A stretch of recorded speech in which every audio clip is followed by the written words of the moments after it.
My apology and regrets to you about even the best of you. I was alerted back on Saturday, August 15, 1970, at the corner of Howard and Congress Avenues, by what would be an emotional regret for me.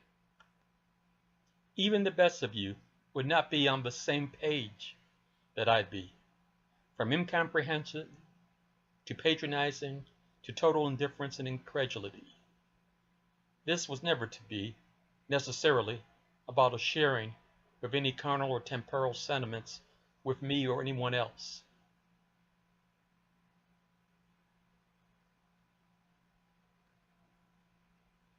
This was to be about a point of reference to which I was to have some dedicated connection and have a very random, ad hoc, and casual congruency at best in my associations with you and others,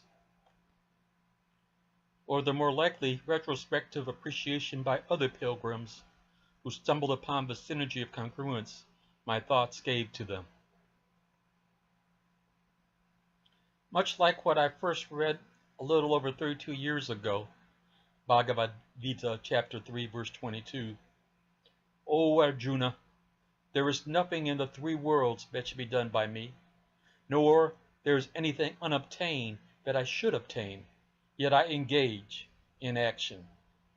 I am in a state of compulsion from what I have become cognizant in such an incredulous, subjective way. The first 15 years of the experience was my own doubt and dilettantism, from toying with the ideas as the novelty they seemed to be. The next 25 years were me being the reflective believer of something that seemed to have little temporal relevance with the people and the times I was experiencing. These last 5 years has been the validation of not only the phenomena, but the original exhortation that foretold of an intrepid resolve to the point of solitude I'd have to be ready to do and be. This would be so because of the esoteric and idiosyncratic nature of the experience. This solitude is not insular, but more disaffecting from necessity than an animus against anyone, beyond the times as they are.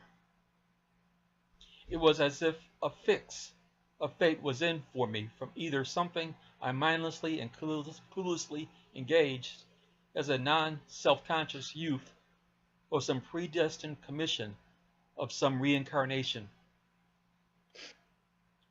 No matter which it is, I am more of a signal in my own function and self-identification for myself than one who is or even needs to be socially, let alone emotionally, connected in anything more than incidental apocryphal relevance to the places and the people of my life. I am more an idea and attitude than I am a person connected to and involved in the spectrum of pathos of the shared human passions and sentiments. Much like the Gita that was donated to me by a wild child by the name of Gabriel, Bhagavad Gita chapter 3 verses 16 through 19. He, one who does not help to keep the wheel of creation in motion by sacrificial duty, and who rejoices in sense pleasures, that simple person lives in vain, O Arjuna. The one who rejoices in the self, spirit, only, who is satisfied with the self, spirit, who is content in the self, spirit, alone, for such a self, spirit realized person, there is no duty. Such a person has no interest whatsoever in what is done or what is not done when I am approaching emotionally. A self-realized person does not depend on anybody for anything. Therefore, always perform your duty efficiently and without attachment to the results, as I have come to accept.